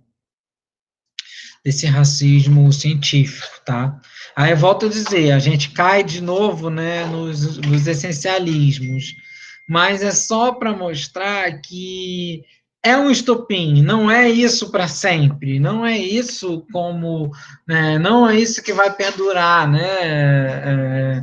Senão a gente cai na balela de ficar igual a professora do Cris. Vocês já viram a professora do Cris? A senhora Morello? Gente, a senhora Morello, ela é essencial para a gente entender o que a gente está falando aqui. Ela trata o Cris como alguém de uma África selvagem, de um, né? Então, assim, os seus pais não têm isso e tal, com as piores condições do mundo, né? Então, assim, ela quer ajudar, ela quer, né, auxiliar, quer demonstrar, mas ela está sendo ali horrível, né, preconceituosa, tenebrosa, né? Mas, enfim, eu acho que a professora Morella é um bom exemplo de o que não fazer dos essencialismos. Pois é, Samira. Passa para mim, por favor, Matheus. Então, aí ele vai formar com a sua esposa em 1914 a UNIA, que é a Universal Negro Improvement Association, na Jamaica. Lá é interessante, né, no texto do James, ele pontua que começou só eles dois, né? Começaram eles dois. Ele e a Amy. Só que estavam lá sozinhos e tal, não sei o quê. Ela virou a namorada dele, primeira secretária, e assim foi chegando, e né, depois de pouco tempo já tinham 1000 tantos inscritos na Unir, né? Então, assim o Garvey começou a fazer propaganda e foi propaganda da Unir e foi para os Estados Unidos, né? E lá ele falava que todos tinham que ir para os Estados Unidos para a grande Meca, que aí lá superariam a crise, qualquer crise que estivesse acontecendo, tá? Passa mais um, por favor, Matheus. Aí eu botei aí a fotinho dele para vocês verem, né? Se vocês botarem no Google, vocês vão ver que tem uns que ele usa uns chapéus, assim, uma roupa bem militar. Ele pregava o Back to Africa, como eu já falei, né? Então, lá a gente vê uma das primeiras manifestações, assim, de uma ideia de uma diáspora africana, ou seja, de uma volta, reencontrar as raízes, especificidades culturais, esse ideal de africanidade. Volto a dizer, isso tudo foi construído fora da África. Esse ideal de africanidade, como a Patrícia lembrou, foi construído fora da África. Mas, por exemplo, no começo da década de 80, né, o Richard Price, Sidney Means, vão lá no nascimento da cultura afro-americana, eles estão focados nisso, nas culturas, nas raízes, né, nisso tudo que leva o afro-americano a se formar. Então, e isso acaba sendo também, né, chegando ao Brasil, a questão, né, o Egito Negro, as nossas raízes culturais, né, a Lei 10.639, ela tem isso na base, né, a gente retomar essas nossas bases, né. Quer falar alguma coisa, Patrícia? Eu vou caminhando para o fim, que eu já vi que umas pessoas saíram, então é um sinal de que tem que acabar. Não, mas pode concluir, Gustavo, pode concluir, tranquilo. O Felipe quer fazer uma pergunta. Pode fazer, Pode Felipe. falar. Olá, professora Patrícia. Olá, professor Oi, Gustavo. tudo Tudo bem? bem? Tudo bom? Gente, desculpa, eu realmente não vou poder ligar a câmera, que hoje eu tô, assim, no estado deplorável, eu tô bastante doente, tá? Hum. Mas o Então, que que você tem, Felipe? sim, professor, eu contraí Covid, infelizmente. Oh, meu querido. Hum. Não, mas tá tudo bem, Poxa, eu tô quarentenado aqui, tô tomando os remédios, né? Foi a minha noiva aí que ela, voltando do trabalho, simples, né? Sem aglomeração nem nada, só indo e voltando do trabalho. oh, meu É, querido. O que você precisar, manda notícia, viu, para mim, Felipe. A não, gente tem não, contato, me manda notícia o que você precisar. legal, Mas obrigado, pode viu? falar, querido. Grato. Então, eu não sei se a gente vai voltar nesse tema, mas é um tema que hoje gera bastante polêmica mesmo, é o Garvey, né? A gente, por exemplo, foi a primeira vez que eu ouvi falar do Healy, por exemplo, do Boi, né? Do Bois e tal. Mas do Garvey a gente já tá. Na internet rola muito, né? Principalmente a ideia de movimento negro marxista contra as ideias de Garvey e apontando que ele, sei lá, elogiou Mussolini. E aí eu não falo nada, nunca me aprofundei nisso, mas eu queria entender mais essa relação, assim, porque ele é realmente bem polêmico, né? E se vai ter mais Garvey, assim, ao longo do curso, se a gente vai ver alguma coisa, A se aprofundar gente nisso. vai retomar na aula do Jonathan e na aula da Miriam Garrido. Entendi. É isso. Que é realmente bem interessante, assim, é algo que tá na boca, né, da internet, assim. Mas, o Felipe, o mais importante agora eu queria te perguntar: você está tendo ajuda? Como é que está sendo esse seu processo aí da quarentena? Você está sozinho? Como é que está a situação? Então, professora, eu e minha noiva, a gente tá aqui no meu quarto, né, quarentenado, e já compraram os remédios básicos, né, para febre e tal, né, e aí tem um médico, né, que é amigo da patroa da minha noiva, e ele tá no WhatsApp sempre respondendo as nossas perguntas e tal. Então, Tá, tudo bem, mas precisar pede ajuda. Não fica em silêncio, não, tá, Felipe? sim, professora, muito obrigado, viu? Nada, meu querido. Gustavo, a palavra é sua. Até porque daqui a pouco a professora vai vacinar, então já vai estar vacinada, né? E todos nós vamos vacinar, meu Deus, multiplicar. Bom, então, assim, eu limpei aqui um sorzinho do Felipe, porque ele falou, eu queria saber mais sobre isso, vai falar em outros momentos, eu falei assim, por favor, que eu não preciso falar, porque é realmente muito complexo, né, mas eu acho que, assim, a gente não pode transferir a política do cancelamento para a história, tá? A gente não pode cancelar assim, porque tá não sei o que, cancela. Não, cancela isso. Eu acho que não pode. Eu acho que a gente tem que, né, problematizar. Vou pedir para o Matheus passar, e aí eu vou falando um pouquinho, né, assim, por alto, que a ideia em si do Marcus Garvey, né, o Back to Africa, ou a África para os africanos, foi muito interessante, né, e foi muito instigante. E a unia, né, desculpa, brincadeira, ela unia, ela unia uma galera, imagina, uma galera do movimento negro. Então, né, ela trazia as pessoas para o Liberty Hall, que foi construído para que eles todos estivessem juntos. Teve a ideia, né, das marchas, das passeatas, que eram cívicas, sabe? Que traziam ali uma ideia de conjunto, de grupo. E, para a minha opinião, o mais legal, o mais bacana, que foi a Black Star Line, tá? Olha, isso antes de Wakanda, hein? Isso antes de Wakanda. Que era uma linha para levar exatamente dos Estados Unidos, passava na Jamaica e ia para a Libéria. Então, assim, o cara só não pensou no retorno à África, o cara botou no papel esse retorno, entendeu? Então, isso é muito importante a gente pensar. Agora, Tem as tretas todas, tá, Felipe? Depois, se puder, no o livro do James, né, tá explicando melhor do que está no meu artigo, vê se você consegue. Eu não tenho o PDF dele, mas eu posso te passar.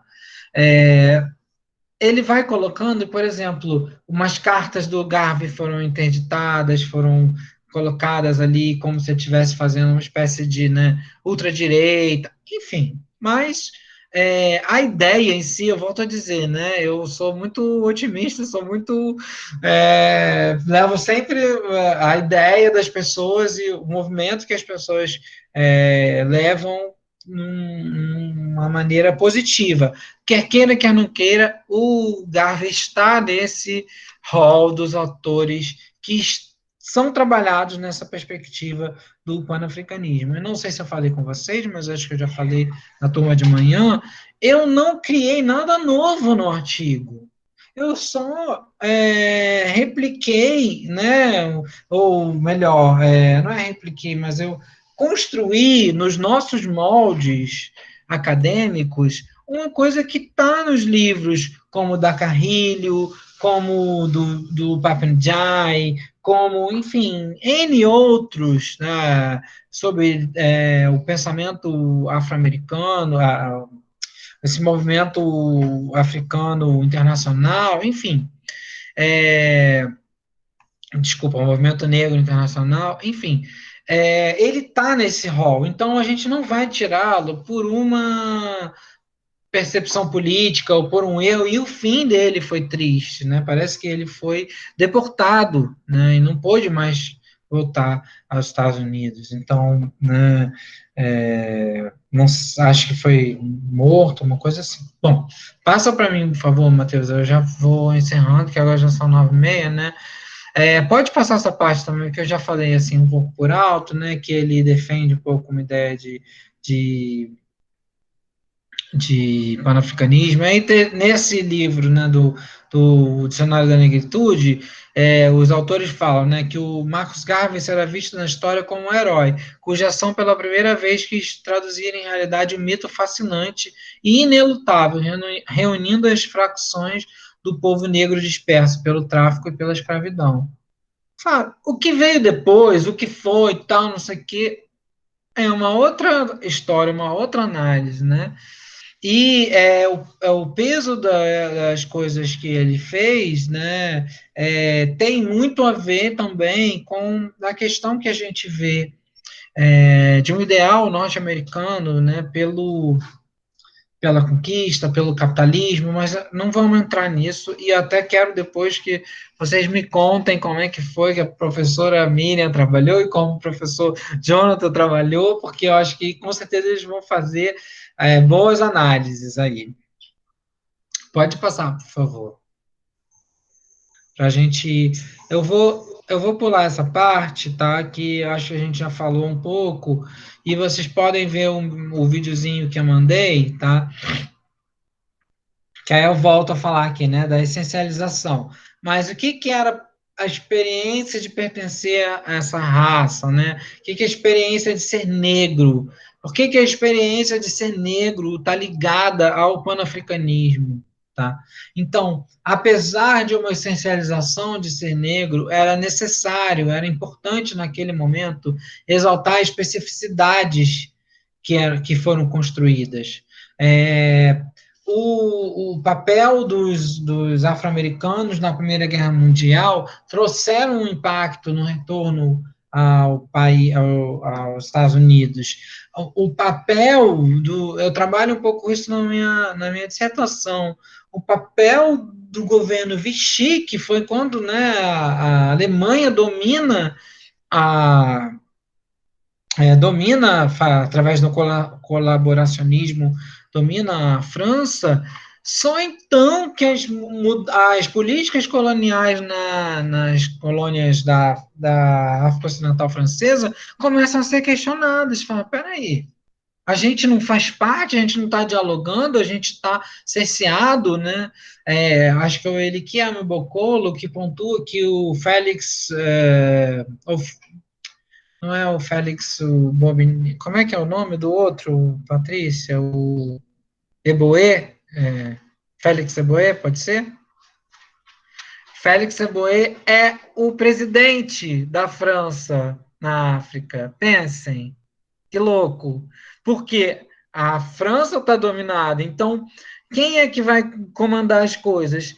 É o, entre aspas, né, colonizado, é o que está lá, que o Félix Eboé tinha um grande acesso à política francesa. Então, assim, são essas dicotomias que aparecem aqui, e essas experiências... Isso é incrível, né? Esse período Vichy, né, que a França está dominada pelos nazistas, vai ser o representante das colônias africanas, no caso, que vão comandar a retomada da França e a resistência, né?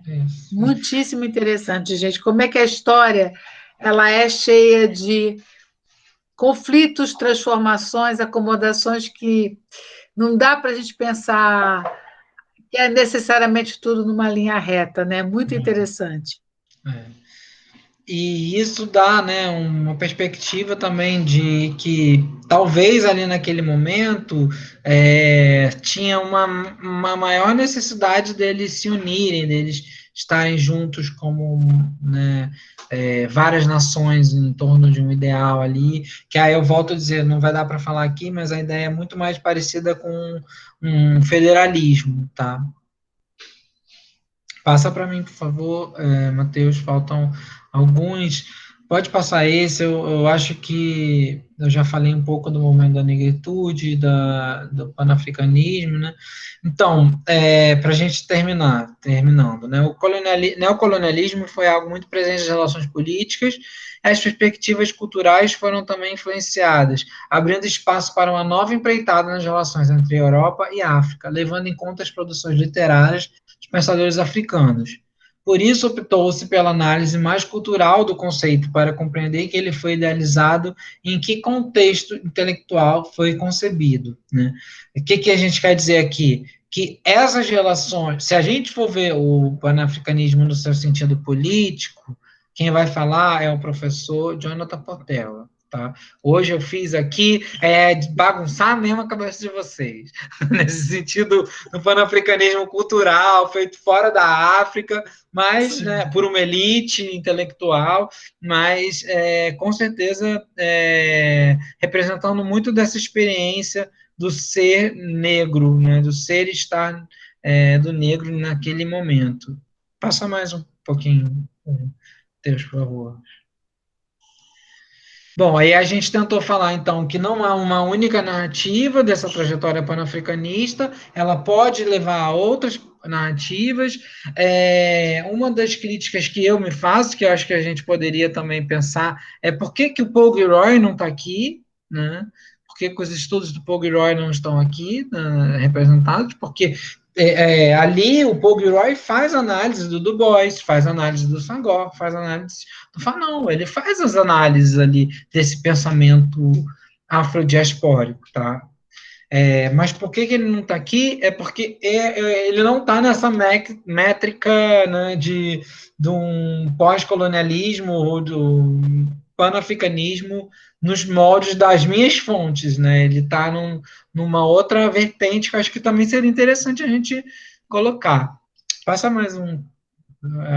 Acho que é o penúltimo, o último é esse, né? Então, nesse espaço a gente escolheu esses pensadores negros pouco conhecidos, agora já bastante conhecidos, né?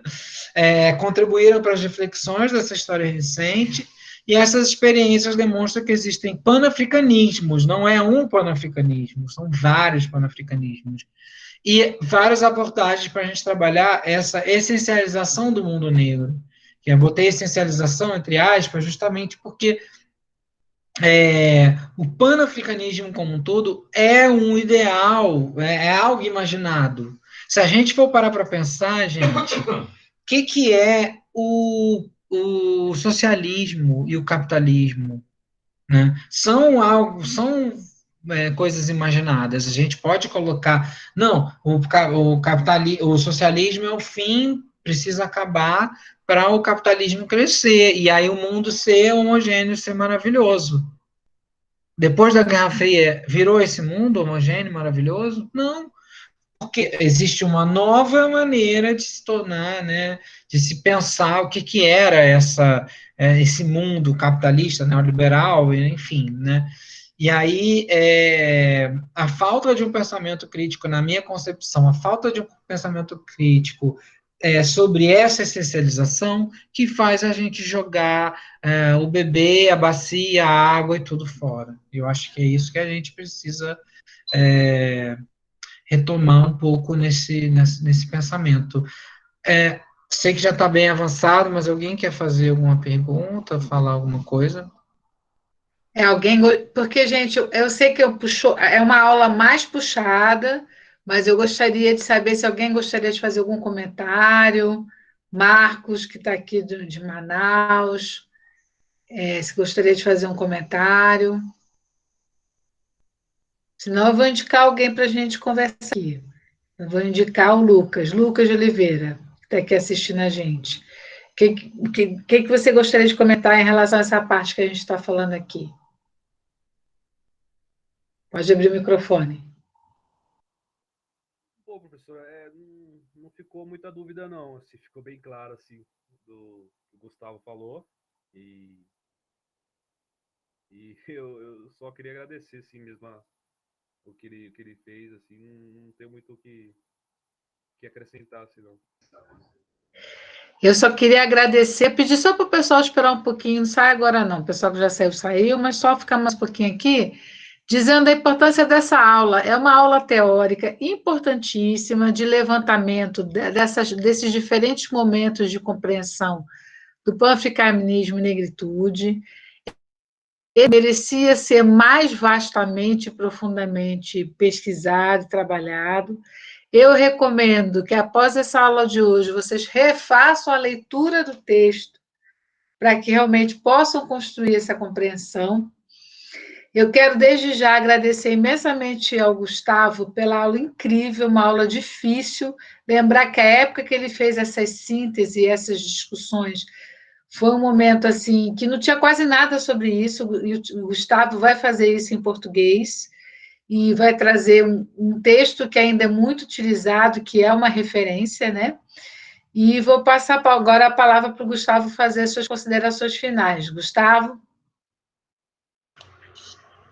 Quero agradecer, quero dizer que sempre as perguntas, as colocações, sempre são uma maneira de tirar a gente do nosso lugar comum. Eu também gosto da perspectiva da história-problema, não acho que seja algo resolvido, algo fácil, né? Acho que aprendi isso um pouco com a minha professora lá na graduação, que a gente não pode aceitar e falar, não, é isso, pronto, e acabou, mas que eu, enquanto pensador, né, enquanto acadêmico, professor, estudante de História da África, ainda hoje, né, que eu me considero um pesquisador e um estudante também, vejo a necessidade da gente adentrar ainda mais nessas questões, né, e aí eu vou aqui falar para que a gente procure outros textos, outras referências, que a gente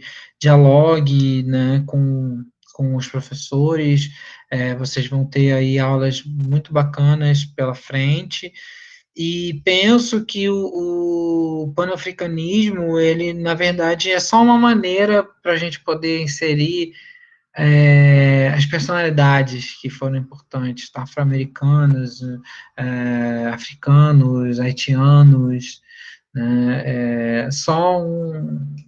Também, não é só, né? É também uma maneira da gente inserir esse debate, e é tão legal a gente fazer essa pesquisa e continuar. Eu acho que cada vez ela se estende ainda mais, e espero que a gente que eu possa ter ajudado um pouco vocês, porque vocês me ajudaram muito a pensar muitas questões. Nossa, você nos ajudou demais. E o Robson quer Passa falar. aí Pode falar, Robson. Robson?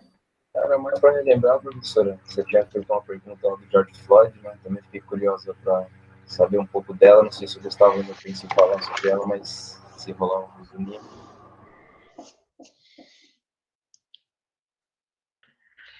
Claro, Aguento muito esperar obrigado. dele responder essa pergunta do George Floyd? Gente, vocês não refrescam, né? Não, vou responder assim, com muito carinho. É, então, o movimento, eu acho que assim, né? Tá ainda muito recente, ainda muito. O movimento Black Lives Matter, ele é uma retomada, né, de uma perspectiva de Black Power, de uma perspectiva de busca por essa reparação e porque por algo muito simples, né, seria muito simples, né, que era a o tratamento igual, né, das pessoas, independente da sua cor de pele. Então, eu acho que ele seria mais forte se uma mídia o acolhesse, né, que infelizmente ele é a expressão de um movimento ainda que está se renovando, né? E quando a Patrícia fez essa pergunta, a Patrícia falou do George Floyd, eu lembrei do que o Fanon fala, né? Que ele fala que o racismo sempre tem uma maneira, sempre arranja uma maneira de se reinventar. E o antirracismo também precisa encontrar essa maneira, né? Eu acho que é nesse sentido Dúvida que brilhante. Brilhante, Gustavo. O antirracismo também precisa se reinventar. então eu acho isso, penso que é muito válido e a gente está aí vendo tudo acontecer, né? Espero que